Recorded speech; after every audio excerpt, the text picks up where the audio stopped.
Maïf Sport Planet présente C'est quoi le challenge? Une mini-série pour comprendre les enjeux environnementaux et la façon dont le sport peut s'en saisir en musclant ses solutions. Les déchets. En France, nous produisons environ 350 millions de tonnes de déchets par an. À 70%, ce sont des déchets minéraux issus de l'industrie minière et du BTP. En tant que particulier, nous jetons 440 kg par personne. Dès le plus jeune âge, un enfant use près d'1 tonne de couches jetables. Nous achetons 9 milliards de bouteilles d'eau en plastique par an, alors que l'eau du robinet est presque toujours potable. L'alimentation en vrac, où l'on peut apporter son propre emballage réutilisable, ne représente que 0,5% de nos achats. Mais quel est le problème? Le problème, c'est que les déchets s'accumulent. C'est une source de pollution importante. 74% des emballages en plastique collectés en France ne sont pas recyclés. Leur destin, l'entassement, l'enfouissement ou l'incinération.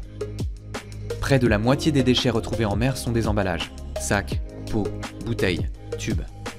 Ils se décomposent en très petites particules.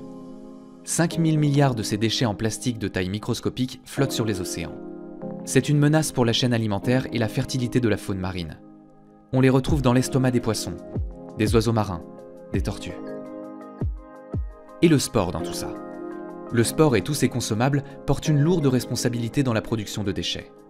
Ainsi, chaque année en France, les matériels et équipements sportifs qui partent à la poubelle se comptent par millions.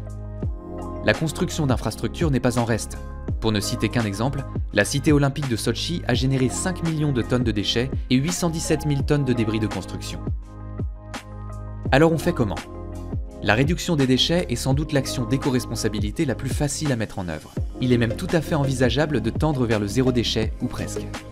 Pour cela, il faut appliquer la règle des 5 R. Refuser. Le meilleur déchet est celui qu'on ne produit pas. Louer, échanger, mutualiser, réparer, acheter d'occasion. Réduire ses achats neufs, impression d'affiches et de flyers, goodies, emballages, faire la chasse aux bouteilles d'eau, boire au robinet. Pour les douches, savons et shampoings solides sont tout aussi efficaces que ceux en bouteille, sans générer de déchets. Pour les courses alimentaires, privilégier le vrac en apportant ses propres emballages réutilisables. Recycler. Prendre soin à bien trier ses déchets pour pouvoir les confier à la bonne filière de recyclage.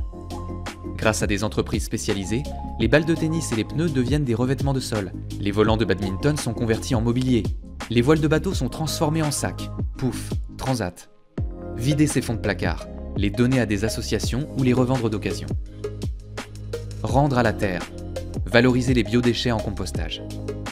Restituer un site propre, plus rien ne doit traîner. Le mouvement sportif peut jouer un rôle pilote dans l'édification d'une société zéro déchet. À vous de jouer et de montrer l'exemple.